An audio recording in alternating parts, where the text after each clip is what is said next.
C'est côtébourdeau.com, c'est ça ton site?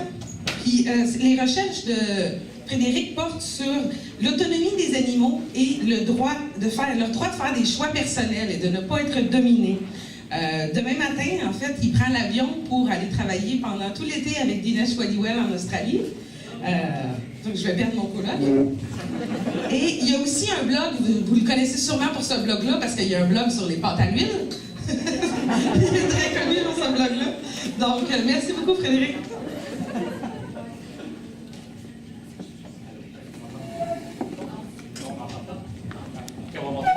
Maintenant, on m'entend.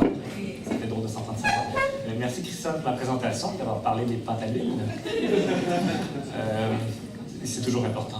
Et merci aussi pour ceux qui ont organisé l'événement. Pour l'instant, je suis vraiment heureux d'entendre les conférences qu'on a eues jusqu'à présent avec Christiane, qui est une introduction qui fut hyper instructive à plusieurs égards. Moi-même, j'apprends beaucoup de choses à chaque fois, même si tous les jours, elle sort à peu près son contenu des conférences. Et aussi avec Andrea, une recherche extrêmement poussée qui pose beaucoup de questions, qui nous donne envie aussi d'être pessimiste à plusieurs égards, mais je pense qu'en même temps, c'est super important de prendre conscience de ces enjeux. Donc, qu'est-ce que j'aime aussi, je vais essayer évidemment de donner une conférence intéressante pour vous, mais qu'est-ce que j'aime bien avec le thème aujourd'hui, c'est que ce sont des sujets dont on ne parle pas toujours en éthique animale, j'ai l'impression, et pourtant on se rend compte assez rapidement ce soir que ce sont très pertinents et très d'actualité. Donc, aujourd'hui, je vais essayer de combiner les deux thèmes sur le capitalisme et l'environnement. En 20 minutes, ça sera assez en superficie, mais espérons que ça va donner un tour d'horizon. Évidemment, on ne pourra pas parler de tous les concepts vraiment pertinents à aborder sur ces thèmes, mais peut-être la période des questions et d'autres conférences continueront de creuser ces points. Donc, vers des relations post-capitalistes avec les animaux. Ce que j'entends par là, c'est que je vais proposer de mon côté d'essayer d'imaginer le futur, essayer de rêver, de spéculer. Est-ce qu'un monde pacifique est possible entre les civilisations humaines et les autres animaux qui vivent sur cette terre? Est-ce qu'on peut commencer à y penser? Je crois que c'est une question difficile, mais qui est inspirante néanmoins. On milite beaucoup aujourd'hui pour fermer les abattoirs, pour convertir les gens, les inspirer à devenir véganes, ce qui est fondamental et essentiel, mais sans doute que ça ne suffit pas à plusieurs égards. D'autres formes de violence pourraient continuer d'exister avec les animaux, et surtout, les animaux peut-être n'auraient pas l'occasion de vivre la vie qu'ils ou elles désirent mener. Et c'est le genre de question personnellement qui m'intéresse beaucoup. Est-ce que vous préférez que je change de micro?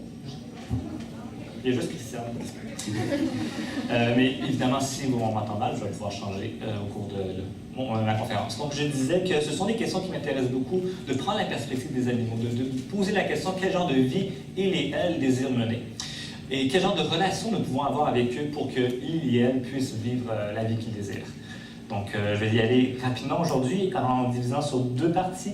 Donc, je vais essayer d'aborder la question... Enfin, d'abord, je vais essayer d'imaginer qu'est-ce que j'entends par relation post-capitaliste, des relations qui ne sont plus basées sur l'exploitation. Deuxièmement, je vais essayer d'imaginer un cas très difficile, c'est sans doute la question la plus épineuse. Des relations que nous pouvons imaginer avec les animaux, c'est les relations de travail. Est-ce qu'on pourrait imaginer que les animaux pourraient, dans un monde non violent, un monde antispéciste, est-ce que les animaux pourraient néanmoins travailler avec nous, être des collègues en un sens? Et enfin, comment partager l'espace sur cette terre avec les autres espèces animales qui vivent ici? Ma présentation en arrière, elle est en anglais. J'essaie de faire ça pour être sûr de rejoindre le plus de gens, évidemment parce que nous avons un invité d'Australie et aussi d'autres personnes qui pourraient peut-être mieux comprendre l'anglais. Et personnellement, je vais parler en français. Donc, j'espère que ça va mélanger tout le monde pendant la conférence. C'est prévu, ne vous inquiétez pas. Donc, très brièvement, c'est le genre de choses qu'on connaît déjà. Comment le capitalisme affecte les animaux. C'est quoi l'impact dans leur vie? C'est probablement une des classes qui a le plus d'impact avec le capitalisme. Évidemment, la violence envers les animaux n'a pas commencé avec le capitalisme. On pourrait au moins la dater de l'époque néolithique, donc l'époque de la domestication des espèces animales. Mais comme on le voit, en fait, le capitalisme, la différence que ça amène, c'est sans doute une différence d'échelle, en quantité. On tue, juste pour l'alimentation, plus de 65 milliards d'animaux par année, si on compte juste les animaux terrestres. Ça n'inclut pas les poissons, comme on le sait. Et donc c'est un chiffre immense qui continue d'augmenter à chaque année. L'ONU estime que ça va continuer d'augmenter, au moins de doubler d'ici 2050, si je ne m'abuse. j'ai perdu le fil de ma phrase, mais ce que je veux dire, c'est que donc, ça impacte sur tous les aspects de leur vie, vraiment. Donc, le capitalisme prend possession, prend acte de propriété, s'approprie le corps des animaux, le corps même. On décide qu'il nous appartient, on peut en faire ce qu'on veut, par exemple pour le manger. Et c'est aussi tout ce que le corps produit. On pourrait penser au laitage, aux œufs, aussi à la fourrure et la laine. Et tout ce que le corps reproduit, parce qu'on se sert des organes reproductifs des animaux. Et on estime que les animaux ont comme enfants, mais leurs enfants aussi nous appartiennent à tous les égards. On s'approprie leur force physique pour labourer des champs, ou les chevaux pour se déplacer. On s'approprie leur vie et leur mort. On décide souvent le jour de leur mort. On s'approprie leurs habiletés, tous les autres sens et ce dont ils sont capables. Et aussi, en particulier les animaux sauvages, on s'approprie leur territoire, leur maison, leur habitat. On estime que toute la terre nous appartient. Donc, c'est au moins ce que je dis vrai pour la vaste majorité des civilisations occidentales. C'est peut-être pas toutes les civilisations humaines qui ont ce rapport aussi violent avec les autres espèces animales. Il y a sans doute beaucoup de nuances à faire, mais dans tous les cas, il y a quand même beaucoup de violence. La vaste majorité des civilisations humaines sur Terre sont très spécistes. Donc les animaux sont nos machines, sont nos outils, nos serviteurs et nos esclaves. Ils sont des fois nos amis lorsqu'on le veut bien, mais c'est souvent des relations sans uniques parce qu'on les domine. Donc même des fois, les animaux qu'on considère comme nos amis, on prend très peu l'occasion de demander quel genre de relation ils veulent avec nous. Donc ça, c'est vrai, on parle beaucoup d'élevage industriel, mais je pense que tout cela est vrai à n'importe quel type d'exploitation animale, où on s'approprie vraiment tout ce qu'ils sont. Et la grande ironie là-dedans, c'est qu'on fait tous ces actes de violence envers les animaux parce qu'ils nous sont utiles. Et lorsqu'ils nous sont inutiles, bien, c'est à peu près la même chose. On peut aussi les tuer, on peut négliger ce qu'ils sont, on peut les abandonner. Donc, qu'ils soient utiles ou non, c'est un peu l'enfer pour les animaux sur Terre, dans la vaste majorité des cas. Donc, j'espère que j'ai bien dressé la table pour le... Oui, c'est assez déprimant de penser à ça. Maintenant, en quoi est-ce que le capitalisme aussi affecte les relations, pas juste ce que les animaux reçoivent ou ce qu'ils subissent, mais au niveau des relations, si on peut dire. Ça s'appelle aussi le capitalisme, je vais nommer 3 points, ça s'applique aussi dans les relations entre les êtres humains, à mon avis. Donc le premier point, ce serait l'aliénation de soi, mais aussi l'aliénation envers les autres. Qu'est-ce qu'on peut dire, qu'est-ce qu'on peut entendre par aliénation de soi? C'est que, par exemple, le capitalisme fait en sorte qu'on a moins accès à notre propre corps, à notre développement, à notre estime de soi. Ça va beaucoup miner sur comment on se voit et ce qu'on fait. Et l'aliénation par rapport aux autres individus, dans la mesure où est-ce que, avec la force capitaliste ou des forces d'exploitation, ça devient difficile de bâtir des relations avec autrui, des relations harmonieuses, parce que souvent ces relations sont prédéterminées. Entre autres, elles peuvent être déterminées par des divisions de classe sociale. C'est ce que les marxistes parlent beaucoup à propos des êtres humains. Les capitalistes leur créent des classes sociales, ce qui change énormément les rapports entre les individus. Donc, évidemment, le capitalisme n'a pas créé les distinctions de classe, mais les a amplifiées à plusieurs égards, les a rendues beaucoup plus tendues. Mais aussi, à propos des animaux, il y a certaines distinctions de classe en un sens, parce que les types de relations qu'on a avec ces individus-là diffèrent selon, par exemple, leur espèce ou leur utilité qu'ils ont pour nous. Donc, ça crée aussi des différences de classe. On sort toujours l'exemple qu'on mange, dans certaines situations, on mange du cochon, du bœuf et du poulet, mais on ne mange pas du chien ou du chat, par exemple. Donc, on voit ce genre de distinction qu'il peut y avoir.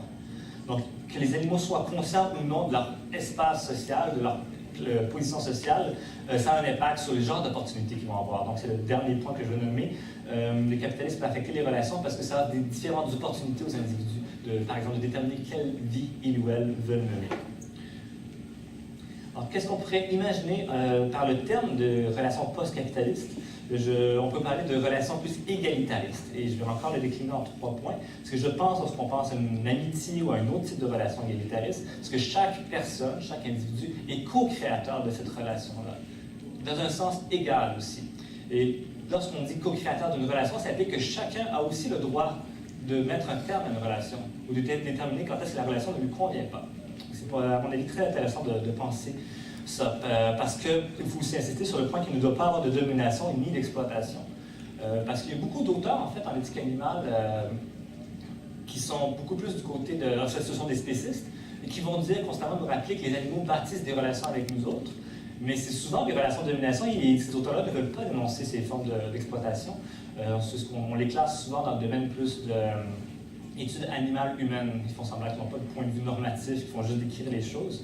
et ne se rendent pas compte que lorsque, oui, un animal dans une forme d'exploitation a son mot à dire, il y a une influence, le type de relation qu'on a avec lui, il y a très très peu de pouvoir. Il y a un débalancement énorme de pouvoir entre l'être humain et les animaux. Et un dernier point assez très important, c'est que dans une relation égalitariste, bien, les deux parties ou les différentes parties y trouvent leur compte, peuvent réussir à s'épanouir. Donc cette relation-là répond à leurs besoins et leurs attentes aussi à plusieurs égards. Donc je pense que c'est un idéal que beaucoup de gens aiment lorsqu'on pense à l'antispécisme ou aux autres formes d'anti-oppression. C'est ce qu'on envisage beaucoup. Mais par contre, ça ne satisfait pas tout le monde. Il y a plusieurs personnes qui pensent que penser à des relations égalitaristes est un petit peu utopiste, étant donné toutes les violences qu'on commet envers les animaux. Donc, on a une branche qu'on appelle des fois l'abolitionniste extinctionniste. Alors, des gens comme Francion, qui est très connu, qui vont dire qu'il faut absolument non seulement arrêter l'exploitation, mais aussi le fait de cohabiter avec les animaux. Donc, il faudrait juste les laisser tranquilles. On a des devoirs de ne pas les nuire, mais il faut les laisser vivre en fait. Mais ce serait sans doute très mauvais pour eux autres qui continuent à vivre dans nos sociétés. Alors là, je fais appel souvent à ce propos de ce point, l'excellent livre de mon directeur et de Sue Donaldson, Zoopolis. Vous avez entendu parler, d'ailleurs, il est comment entre, je crois, ici en arrière, si ça vous intéresse de le feuilleter ou de le consulter. Il y a des points vraiment intéressants qui disent pourquoi c'est important de penser les relations avec les animaux domestiques aussi, leur laisser de la place. Je vais citer ici 3 arguments qu'on peut dire pourquoi ce sont des relations qui méritent d'être valorisées et pourquoi est-ce qu'il faut en parler. C'est que c'est un fait d'abord que les animaux domestiqués font déjà partie de notre société, ils en sont membres. On ne peut pas penser à une société purement d'êtres humains, on est toujours depuis le début des sociétés humaines des relations mixtes, où les animaux font partie de notre quotidien. Donc c'est important de reconnaître qu'ils ont une place ici. Donc, il faudrait aussi dire que les animaux n'ont pas de place dans notre société, même dans un monde utopique, ce serait encore une forme de spécisme, c'est à cause de leur appartenance en l'espèce qui ne devrait pas être ici. Donc, c'est une forme de ségrégation, à mon avis. Il faut aussi se rappeler qu'il n'y a rien de non naturel à ce que des espèces puissent coexister, cohabiter. Ça arrive aussi même dans le reste de la nature qu'il y a des espèces qui cohabitent. Donc, la question, c'est de comment on fait. Alors, les animaux développent à travers ces sociétés aussi des liens avec nous. Ensuite, il faut reconnaître que les animaux ont énormément contribué aux sociétés telles qu'on les a aujourd'hui. On ne s'en rend pas compte aujourd'hui, en fait, parce qu'on est très séparés de l'exploitation animale, surtout lorsqu'on habite en ville, et on bénéficie des produits. Tous les animaux qu'on voit, ils sont morts dans des fauteuils de cuir, ils sont morts dans les épiceries, on voit leurs morceaux de leur corps qui servent à l'épicerie. Mais pourtant, dans d'autres époques de l'humanité, c'était évident que les animaux faisaient partie constamment du quotidien, puis qui contribuaient. On n'aurait jamais été capable de se déplacer à grande vitesse sans les chevaux. Évidemment, les chevaux ont contribué d'une manière énorme au développement des sociétés. Mais évidemment, on peut penser aussi à toutes les formes de développement de connaissances médicales et la compagnie avec les animaux, comme les chiens qui ont beaucoup aidé à la chasse, etc. Donc, dans beaucoup de cas, c'était des relations néanmoins violentes qui avaient beaucoup de... où est-ce que les animaux n'avaient pas leur place. Mais néanmoins, on a une certaine dette du fait même qu'ils ont contribué à nos sociétés, qu'en fait, que nos sociétés sont telles que nous les connaissons aujourd'hui. Ça pourrait être également injuste aussi de leur dire que maintenant qu'ils ont contribué, il faut les jeter dehors. En fait, je crois que le plus important, c'est qu'il faut leur demander leur opinion. C'est à eux de décider s'ils et elles désirent vivre des relations avec nous. Est-ce qu'ils désirent, oui ou non, continuer à vivre parmi nous dans une société mixte d'êtres humains et de non-humains? Alors, ce serait, à mon avis, dommage, ce serait une autre forme de pression peut-être, de décider à leur place, de ne jamais leur donner un pouvoir sur leur propre vie, de décider avec qui ils ont envie de développer des relations. Évidemment, il peut y avoir des préférences adaptatives, comme on dit. Ça peut être influencé par un milieu qui leur donne, ils ne se prennent pas compte, par exemple, de leur oppression, mais si on est là aussi pour encadrer, pour faire en sorte qu'il y ait des relations plus égalitaires et pacifiques, je pense que ça peut être important que ce soit à eux de décider. Donc, c'est pourquoi je crois que le concept mérite d'être conservé. Et je vais essayer de l'aborder dans un des cas peut-être les plus extrêmes, comme je le disais plus tôt, au niveau des relations de travail. Donc, le cas où est-ce qu'il y a le plus de violence, c'est vraiment lorsqu'on abuse des animaux en prenant leur force de travail, en prenant leur corps, en prenant le produit de leur corps.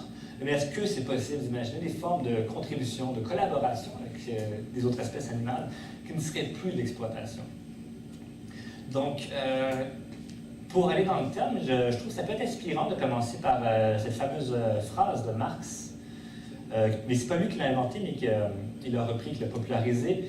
de chacun selon ses moyens, à chacun selon ses besoins. Il y a quelque chose de vraiment inspirant là-dedans. En philosophie politique, donc, on dit que c'est en germe une théorie de la justice, de justice distributive, parce qu'on demande à chacun de contribuer à la valeur de leur capacité, de leurs affinités, et les besoins de chaque personne aussi seraient comblés.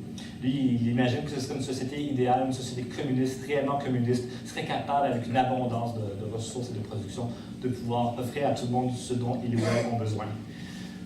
Et je pense que dans cette phase-là aussi, on voit un petit peu en germe pourquoi c'est en soi, a priori, ce n'est pas farfelu de penser la contribution des animaux à nos sociétés, parce que si on pense à une société, on s'attend à ce que les individus puissent contribuer à la hauteur de leurs capacités et de leurs intérêts à leur société. Le mot société n'a plus aucun sens et c'est juste des individus qui n'essayent pas de collaborer, de créer quelque chose ensemble.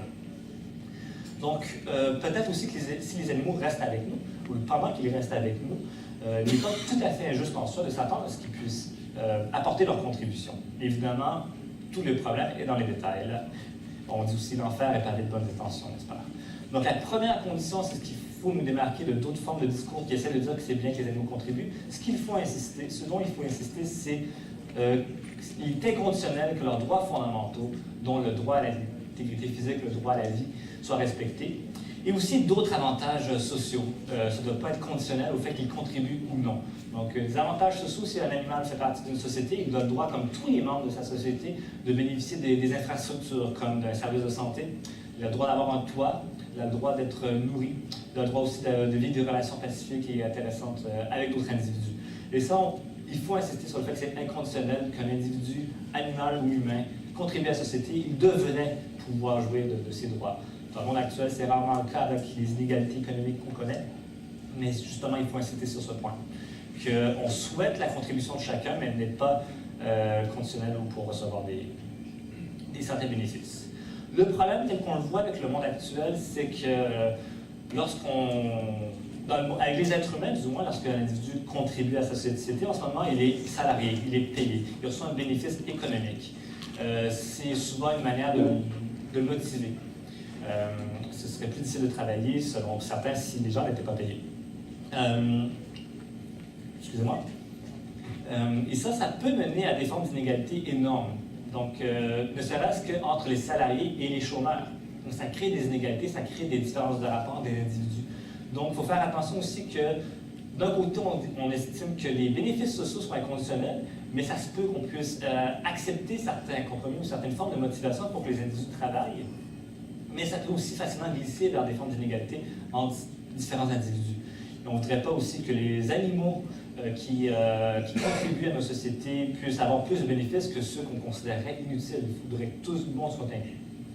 Donc, si on ne peut pas penser à un salaire, sans doute qu'un animal est plutôt inintéressé au nombre de zéros qu'il y a dans son chèque de paye, comment est-ce qu'on pourrait penser une forme de contribution, de forme d'incitatif pour que l'animal puisse s'intéresser à contribuer à nos sociétés, une forme qui lui parlerait? Je pense que ce qu'il faudrait penser, je crois que ça ne créerait pas en soi beaucoup d'inégalités, ça pourrait simplement des nouvelles opportunités de relations et d'activités qu'il aurait avec des formes de travail. Donc, je sais que vous attendez peut-être sans doute que je donne des exemples, ce ne sera pas très long. Donc, le fait qu'un animal on peut offrir des opportunités de travail, c'est que lui aussi, il trouverait son compte. Là, je vais sonner un petit peu cheesy à ce niveau-ci, mais j'aime beaucoup cette phrase qui serait attribuée à Confucius. Choisis un travail que tu aimes et tu n'auras pas à travailler un seul jour de ta vie. C'est un petit peu comme ça qu'on devrait penser le travail des animaux et aussi des êtres humains, je l'espère. C'est quelque chose qui irait de soi, quelque chose que les gens ont envie de faire, ils aiment faire une différence, ils aiment se sentir valorisés. Alors, si on est capable de trouver des formes de contribution où ce que les animaux ne se rendent pas compte finalement qu'ils travaillent, mais ils font juste être avec des individus, ça peut être gagnant-gagnant. Et enfin aussi, il y a peut-être un objectif instrumental, à ce qu'on puisse permettre le travail des animaux dans nos sociétés. C'est antispéciste évidemment. C'est que ça a un avantage instrumental pour le reste de la société de se rendre compte que les animaux puissent partager l'espace public avec tout le monde, que c'est un espace qui leur appartient. En ce moment, les animaux de compagnie sont relégués à la sphère privée, et ensuite les animaux d'exploitation qui sont exploités sont relégués à des sphères d'entreprises privées. Et ils sont presque pas présents dans la vie publique. Dans les parcs, on voit des pigeons et d'autres, des écureuils par exemple, mais on les tolère, mais c'est pas nécessairement, on ne considère pas que c'est leur espace. Il faudrait que si les animaux puissent vraiment le fait qu'ils travailleraient, qu'ils viendraient par exemple au travail avec nous, ça permet de reconnaître qu'ils ont leur place parmi nous. Et aussi, ça leur permet de gagner l'inclusion sociale. C'est vraiment intéressant parce que ce sont des arguments qui sont beaucoup utilisés dans des cas aussi de ce qu'on pourrait appeler des humains marginalisés, comme les personnes qui ont des déficiences intellectuelles et aussi les enfants. Donc, on pourrait avoir l'impression que ce sont des personnes vulnérables et que toute forme de travail, finalement, ça minerait leurs intérêts et ils seraient toujours en position désavantagée, ils seraient dominés par le travail. Et pourtant, on est en train d'aller en sens inverse dans les mouvements pour les droits des enfants et les droits des personnes en déficience intellectuelle, parce que ce sont des groupes qui revendiquent le droit de travailler. Puis ils en retirent un bénéfice, ils aiment ça participer à des activités avec les autres, de voir qu'ils sont reconnus par leur contribution. Alors le problème, c'est lorsqu'on les exploite, lorsqu'on abuse de leur confiance, qu'on essaie d'en retirer plus et ne leur donner pas beaucoup. Et ça, c'est le grand problème du capitalisme. Mais en soi, ces individus-là sont intéressés à collaborer avec autrui et à se rendre utiles. Ils en tirent une grande satisfaction. Donc c'est ce qu'on voit aussi chez les codes d'humains marginalisés. Je pense que c'est ce qu'on peut aussi envisager pour les animaux. Alors maintenant, je rentre dans les détails avec la photo de Esther. C'est pas pour rien que je mets Esther. Vous connaissez tous la truie Esther qui vit en Ontario, je pense. C'est un très bel exemple, je pense, parce qu'en ce moment, je crois qu'elle fait sourire tout le monde, gratuitement en plus. Ça lui fait grand plaisir. C'est une forme, donc le premier exemple que je veux donner, c'est le fait de nous accompagner dans la vie de tous les jours. On tient ça pour acquis, évidemment, parce que les animaux sont subordonnés dans nos sociétés, mais c'est une forme de contribution incroyable de pouvoir avoir des gens avec nous qui nous apportent du bien. On paye souvent des fortunes en psychothérapie, où on essaie de se divertir, de se changer les idées avec des formes de la culture et l'art. Et les animaux aussi nous apportent ce genre de réconfort, de bien-être, de nous changer les idées en partageant notre espace avec nous. Et donc, ça peut être un exemple intéressant où est-ce qu'ils ne se rendent pas compte qu'ils travaillent et pourtant ils apportent une contribution immense à nos sociétés. Évidemment, à l'heure actuelle, je suis loin de dire que c'est le cas, que leurs droits sont respectés, même pour les animaux de compagnie, sont encore des biens meubles. On peut du jour au lendemain décider de les tuer. Leur liberté de mouvement est très très restreinte, ils ont très peu de pouvoir dans leur vie de tous les jours. Donc, encore une fois, il faut insister sur l'aspect de leurs bénéfices sociaux devraient être inconditionnels et leurs droits fondamentaux devraient être respectés, bien entendu. Des exemples plus controversés, on pourrait imaginer des formes de thérapie où les animaux participent à une thérapie, donc dans des personnes qui en ont plus besoin, plus médicalisées. Soit on va utiliser le terme de zoothérapie. Donc, encore une fois, dans la pratique, c'est rare que les droits des animaux soient respectés, mais c'est facile d'imaginer. On peut en imaginer des formes où les animaux y trouvent leur bien-être. Et je regarde ici mon amie Sophie qui m'a beaucoup inspiré là-dedans. Elle le pratique avec ses animaux, puis ces animaux qui ont vraiment le pouvoir de décider quand est-ce qu'ils arrêtent. Est-ce que ça leur intéresse ou non? Ce sont les premières questions que Sophie se pose lorsqu'elle fait ce travail. J'ai un autre exemple qui me parle beaucoup aussi. Donc ici, nous avons la photo c'est un refuge pour chats qui s'est jumelé avec une école primaire avoisinante. Et puis, on a demandé aux étudiants, aux jeunes élèves, de lire une histoire aux chats. Évidemment, les chats ne s'est pas super intéressé à l'histoire. Je ne sais pas si les enfants ont conscience que les animaux ne comprennent pas, mais pourtant, qui aurait cru que les chats puissent faire apprendre à lire à des êtres humains? Donc, on voit ici un rôle de pédagogue, même s'ils eux-mêmes ne savent pas lire. C'est vraiment inspirant. Mais aussi, ça peut aller dans le sens contraire. Les animaux non seulement peuvent nous aider, mais peuvent aussi nous nuire. Donc, n'importe qui vit avec les chats sait que les chats aiment s'asseoir lorsqu'on travaille à l'ordinateur. Donc, la contribution, ça va dans les deux sens, malheureusement. Donc, d'autres exemples, je vais essayer d'accélérer, mais ça va me durer plus longtemps. Je suis désolé, Christian, je suis un petit peu plus que la moitié. Production, est-ce qu'on pourrait imaginer production du fumier? Moi, je pense qu'on peut avoir une agriculture purement végétalienne, où est-ce qu'on repose plus sur des intrants animaux.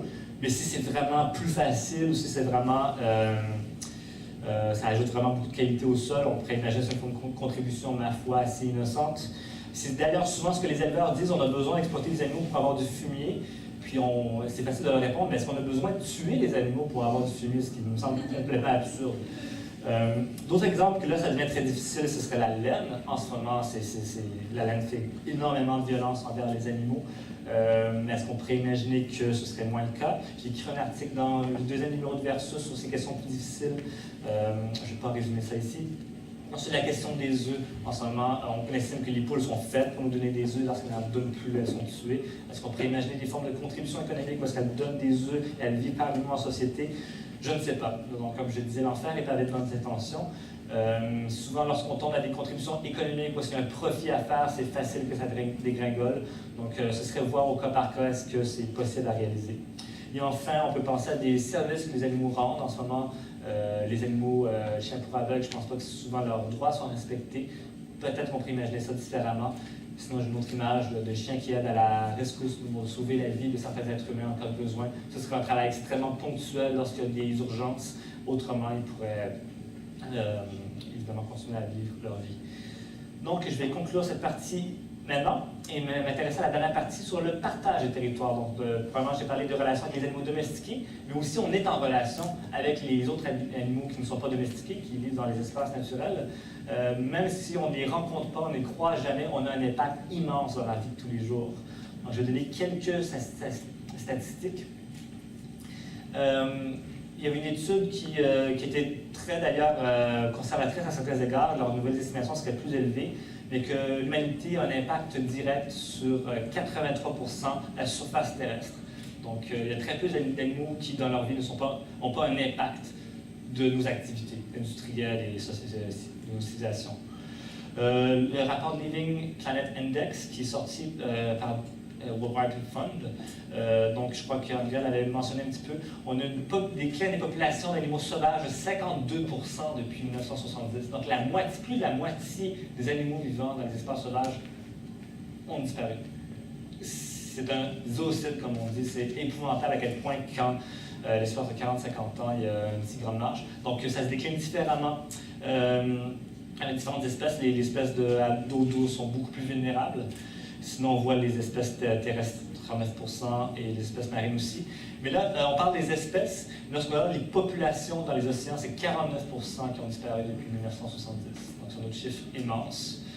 Un graphique qui peut nous aider à illustrer l'impact qu'on a sur Terre sur la biomasse. Donc, ici, c'est juste les mammifères. Je ne dirais pas les oiseaux, les reptiles, les poissons, mais juste au niveau des mammifères, on a au milieu la biomasse de l'humanité. On a au centre en gris pâle les espèces domestiquées pour l'élevage qu'on utilise continuellement, l'un après l'autre. Et dans des petits coins verts, on voit un petit peu dans les coins, là, ce sont les animaux sauvages qui restent dans la nature. Donc, au niveau de la biomasse, des mammifères seulement. C'est un tableau qui est vraiment parlant et qui montre à quel point la situation est urgente. Donc, on a vraiment un impact sur leur vie. On a tel impact que beaucoup parlent de l'ère de l'anthropocène. Donc, c'est une phase d'extinction rapide des espèces vivant dans la nature. Il y a d'autres qui préfèrent parler de capitalocène, dans la mesure où est-ce que c'est pas tant l'humanité au grand complet qui partage de manière équitable la responsabilité morale, mais c'est beaucoup plus nos modes de consommation, nos modes de société. Ce serait davantage les sociétés capitalistes plutôt que les sociétés beaucoup plus traditionnelles qui ont un tel impact dévastateur sur les populations sauvages. On estime aussi que vers 2050, il y aura plus de plastique que de poissons des océans. Donc, on parle juste en termes de poids. Donc, voilà, on est très mauvais à gérer nos ressources. Donc, maintenant, je vais nommer 3 impacts spécifiques qu'on a sur les animaux qui vivent dans la nature.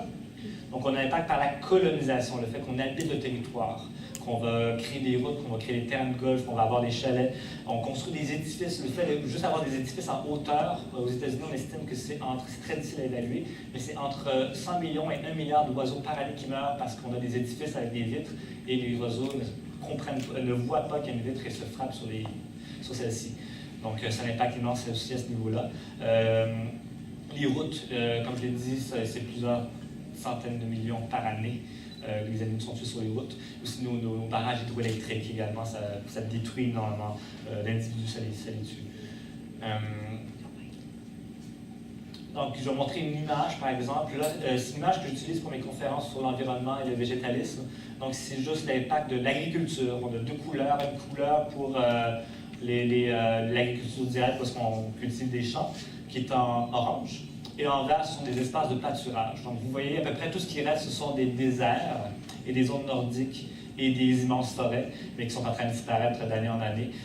On fait à peu près toute la planète, comme vous le voyez. La statistique montre que juste pour les terres agricoles, pour la production de viande, c'est 30% de tout l'espace qu'on utilise pour terre. Alors, je ne comprends pas, comme André l'a dit plutôt, qu'on puisse faire l'économie de ce genre de problématique tellement évidente. Et on continue à rêver d'avoir l'agriculture locale en exploitant des animaux, en mangeant du bœuf. C'est complètement irréaliste lorsqu'on regarde ça. Il y a presque autant de terre pour la production de viande qu'il y a de forêts restantes sur terre.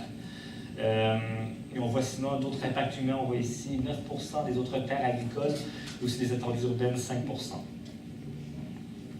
Donc, si on a un impact sur leur vie au niveau de l'extractivisme, c'est un terme qui est utilisé beaucoup dans les domaines de la décroissance, du fait qu'on exploite leur territoire, on exploite on fait la déforestation.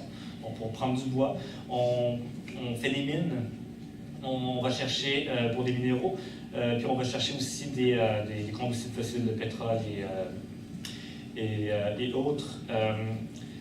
Je ne connais pas, je n'arrive pas à imaginer qu'on puisse faire ces activités sans tuer directement les animaux qui vivent dans ces territoires. En fait, je vais y revenir plus tard. Alors, le souci n'est pas simplement d'ordre écologique ou pour les générations futures, comme on dit en termes d'environnement, mais ça enlève leur habitat direct. Ça leur enlève aussi parce que ça les détériore et ça les détruit. On fait l'acidification des océans et des cours d'eau. Donc, comme je disais plutôt, les déchets, on n'arrive pas à les gérer, il y a énormément de plastique qui se retrouve dans la nature, la pollution de l'air qu'ils respirent, les variations extrêmes de température, il y a beaucoup d'espèces animales qui sont très sensibles aux variations de température, sécheresse, inondation, tempête, et aussi, comme je disais, déforestation, on enlève les marécages, et aussi la désertification. Donc, c'est un énorme impact à tous les égards sur leur propre maison. Est-ce qu'on pourrait souhaiter le développement durable? Est-ce que c'est un concept qui est notre allié? Est-ce que c'est quelque chose qui est bon pour les animaux? Je vais nommer 3 critiques au concept de développement durable ici. Ça assume que la croissance, elle est toujours possible et désirable dans notre monde actuel. Alors, comme je disais, même si on fait l'exploitation forestière durable, ça va impacter les animaux qui y vivent. Il y a des animaux qui vivent dans ces arbres, etc. Donc, et même au niveau des êtres humains, au niveau des gaz à effet de serre, au niveau des soucis environnementaux, il ne faut plus sortir une seule goutte de pétrole. On va déjà dépasser le quart de 2 degrés Celsius. Ne serait-ce qu'en portant une journée de plus, en fait, je pense qu'on l'a déjà dépassé. Donc, c'est complètement anachronique de parler de développement durable. Ça aurait pu être cute, peut-être, il y a 2 siècles, de penser qu'on peut développer sans miner les intérêts des générations futures, mais il faut avoir un test de réalité, ce n'est plus le cas aujourd'hui depuis longtemps. Donc, comme je laisse entendre aussi, le concept de développement durable, il faut penser aux intérêts des générations futures, mais on ne parle jamais des animaux dans ces générations futures. On ne parle pas des animaux futurs, ni des animaux actuels. On pense à eux en termes d'espèces, d'impact de la biodiversité, mais on ne les pense pas en tant qu'individus. Donc, c'est un énorme problème du concept de développement durable parce que je ne vois pas comment on peut développer tout court sans avoir un impact sur leur vie. Et aussi, c'est que c'est très minimaliste. On continue à développer sans essayer de nuire, alors qu'on a déjà fait du tort. On ne devrait pas faire le contraire, essayer de penser à la réparation, parce qu'on a détruit, on a énormément eu un impact sur leur espace, leur environnement. Donc, il faudrait trouver une manière de réparer pour que leur environnement soit beaucoup plus sain. Donc, une des pistes pour se sortir de ce paradigme de développement durable qui est vraiment présent pour plein de mauvaises raisons, beaucoup parlent de la décroissance. Je ne suis pas un spécialiste du sujet, mais je vais nommer quelques points au niveau de la décroissance. Évidemment, comme Andrea l'a bien souligné au début, en ce moment, le discours de la décroissance n'est pas sympathique. N'est pas sympathique à la cause animale. Mais je pense que néanmoins, pour le bénéfice des animaux sauvages, il faudrait récupérer le concept, l'utiliser, montrer qu'il a sa pertinence pour les antispécistes, pour les écologistes, parce que c'est une même cause à plusieurs égards. Donc, je ne sais pas si c'est tout à fait juste, mais j'aime bien résumer l'idée de la décroissance avec l'équivalent un petit peu de la simplicité volontaire, qui est beaucoup plus appliquée aux échelles des individus. Il y a beaucoup de problèmes avec le concept de simplicité volontaire. La décroissance, j'ai l'impression que c'est beaucoup plus à l'échelle sociale, collective. Donc, c'est plus au niveau des infrastructures. On peut faire la traduction de simplicité volontaire, mais à l'échelle de société. On essaie de beaucoup moins produire. On essaie de mieux recycler, d'avoir des modes de consommation beaucoup moins énergivores, de penser plus plutôt que la division du travail, peut-être plus le partage du travail, mettre en valeur des formes de divertissement qui ne seraient plus coûteux envers les animaux et l'environnement. Donc, c'est de proclamer que l'expansion est incompatible avec la durabilité, la justice humaine, et j'ajouterai aussi la justice animale. Et évidemment, c'est très important pour ceux qui sont partisans de la décroissance d'insister sur le fait que c'est un projet égalitariste pour l'épanouissement de tous. Donc, c'est pas pour continuer à créer des inégalités. Si on faisait juste demander à la décroissance que stop, on garde le monde tel quel, c'est pas à l'avantage de tous. Il faut rendre ce projet motivant, inspirant pour tout le monde, pour montrer qu'on pourrait tous aussi vivre bien, sans s'associer, en arrêtant d'exploiter, etc. Donc, en quoi est-ce qu'on pourrait penser de ce... Je ne sais pas si la décroissance a réponse à toutes les questions, mais je pense que c'est un point de départ et les fardeaux de la preuve reposent sur des personnes qui auraient un autre modèle. On prend les noms envisagés. Mais je vais nommer ici quelques pistes de questions, de possibles solutions pour imaginer des relations post-capitalistes avec les animaux sauvages. Est-ce qu'on pourrait parler de la déindustrialisation? Je ne sais pas s'il faut l'avoir à tous les égards. Peut-être qu'il y a d'autres produits qui seraient plus importants, plus faciles d'avoir à l'échelle industrielle, mais la question reste ouverte. Sans doute que pour la vaste majorité de ce qu'on appelle nos besoins ou de ce qu'on achète, il faudrait arrêter de le faire. Il y en a beaucoup qui parlent qu'il faudrait décroître la population humaine parce qu'on prend beaucoup d'espace sur cette terre, la population n'arrête pas d'avoir un impact. Mais il faut aussi rappeler le point important, c'est qu'on ne peut pas avoir un discours sur la population ou la surpopulation sans penser à l'élevage. Parce que c'est vraiment la plus grande part du gâteau. C'est, comme je le disais plus tôt, 65 milliards d'animaux d'élevage qui sont tués chaque année. Donc le 8 milliards qu'on ait d'êtres humains, c'est vraiment peu par rapport à ce chiffre. Arrêter l'expansion du territoire humain, évidemment, et évidemment peut-être le réduire. Donc, si on arrêtait l'élevage, ça le réduit énormément. Il faudrait peut-être continuer à le faire aussi. Une manière intéressante de le penser, j'avais un peu plus un écologiste qui donnait ça dans une conférence, ce serait de renverser les aires protégées. Donc, en ce moment, ici, je pense que j'ai un petit décalage. Que je vais montrer cette image. Donc, les aires protégées sur Terre, plus que c'est foncé, moins qu'il y a d'aires protégées. Donc, on voit que c'est à peu près foncé partout, quelques exceptions. Puis ça pourrait aller jusqu'au vert, il n'y a aucune zone verte. Il faudrait penser le contraire, donc que les zones humaines, on pourrait exploiter dans certains territoires très délimités et le reste serait protégé. Alors, en ce moment, on fait le contraire, on dit que tout nous appartient, puis ensuite on met des petites exceptions ici et là, ça sera protégé. Il faut complètement inverser cette tendance et assumer que ça appartient aux autres. Et aussi, on pourrait imaginer, se poser la question, est-ce qu'on devrait aussi avoir des interventions dans la nature qui seraient plus positives, plutôt que d'arrêter de nuire, est-ce qu'on doit aider pour que les animaux ne cessent de souffrir dans la nature? Ce sont des questions très complexes que je vais juste nommer au passage.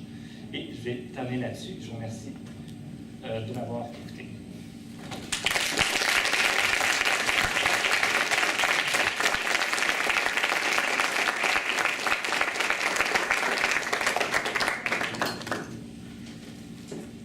Merci beaucoup, Fred. Je voulais vous mentionner que donc, la présentation de Dinesh va être en anglais. Donc, ceux et celles qui ont besoin d'un casque, il faudrait aller en arrière, proche du bout de traduction, pour aller chercher votre casque pour la traduction. Vous pouvez aussi vous lever 2 petites secondes pour aller chercher des cupcakes de Sophie Sucré. Et donc, on va recommencer dans 5 minutes, juste le temps que les gens aillent chercher leur casque et leur cupcake. Thank